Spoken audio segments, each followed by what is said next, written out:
My name's Hayden Schmidt. I'm a Technology Integration Specialist with Alvin Independent School District, and today we're going to take a look at the next step of using Minecraft Education Edition, that which immediately follows installation. So where we left off, we had finished our installation, and during that process, we had elected to leave an icon on our desktop. And so here is that icon on the desktop. In order to launch Minecraft Education Edition, I just need to double click that icon and it's going to launch Minecraft for me.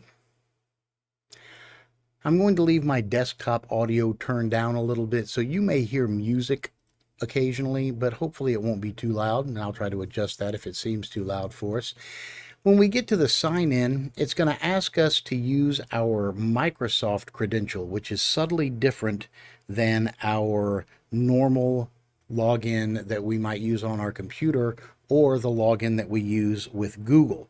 So our login at Microsoft is using a different suffix, which is after the at alvinisd.onmicrosoft.com. And please note that that is a .com, not a .net like our other login. I regularly find that I make a mistake there and I'm complaining that my login doesn't work and then realizing that it's my fingers that haven't worked. I'm going to go ahead and click next here, and it's going to ask me for a password. The password I'm going to use is the same one I use every day to log into my computer and everything else. It is the standard password that you use everywhere to log in. And that will bring you to the next screen, which is the Minecraft Education Edition screen. This will indicate that you have successfully logged in. And if you will take a look to your right, you should see your name. I am Hayden S, and so I can tell that it's actually logged me into the correct account. If you cannot log in using the credentials, even though you are certain you are typing them correct, you may feel free to email me and I will see what I can do to breathe life into your account or to see what's going on that needs to be adjusted or reset so that you can log into Minecraft Education Edition. Now, because we are going to go straight for a tutorial just to explore some world basics, I'm going to go straight to the play, and I'm going to view library, and I'm going to how to play, and I'm clicking on how to play.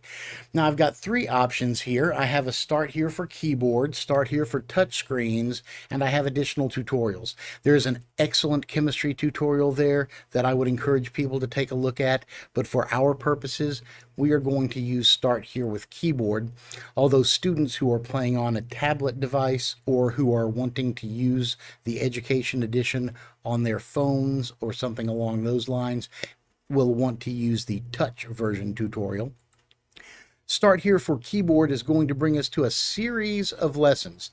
These are each tutorial worlds that will help us learn different skills supporting Minecraft Education Edition. And I am not intending to look at each one of these worlds, but we're going to take a look at one, which will give you the basics to get started and explore all you want. So first, let's take a look at movement, because moving around the world is going to be really important. So here we have the movement tutorial world, and it tells me this tutorial would teach you how to navigate in Minecraft, and we'll learn how to walk. So let's go ahead and create world. When I click on create the world, Minecraft is going to do its own thing for just a minute, and then it's going to drop me off in a world. And here I am. I'm reading a sign. Welcome to Minecraft Educational Edition Movement Tutorial. I'm not going to belabor the point of reading all of these things to you. I am going to, however, follow their directions here and leave it to you to do the same when you play a little on your own. So I'm going to look at each of the blocks.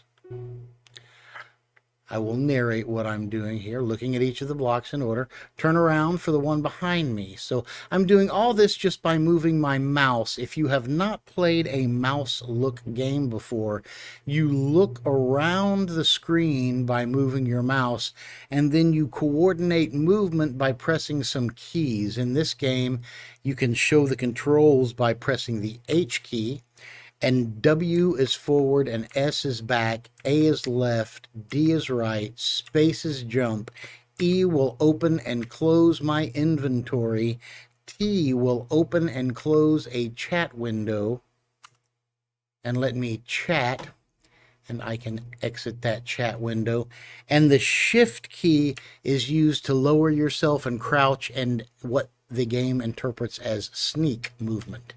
So it's telling me to turn back around to enter the park, so I'm going to turn back around. W to walk forward. Notice all these clues are coming to me. Move to one side, move to another side, move forward.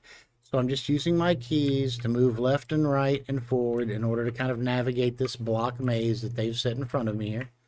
So welcome to Tutorial World. It teaches you some of the very basics and will get you into a very simple introduction to Education edition of Minecraft. There is quite a bit of world to explore, and I want to leave that to you to be able to enjoy and have some of that sense of exploration and wonder that students have when they play Minecraft. I'm going to drop back out and just thank you very much for coming along and taking a look at that very first click, how to log in, how to choose the tutorial world to get you started.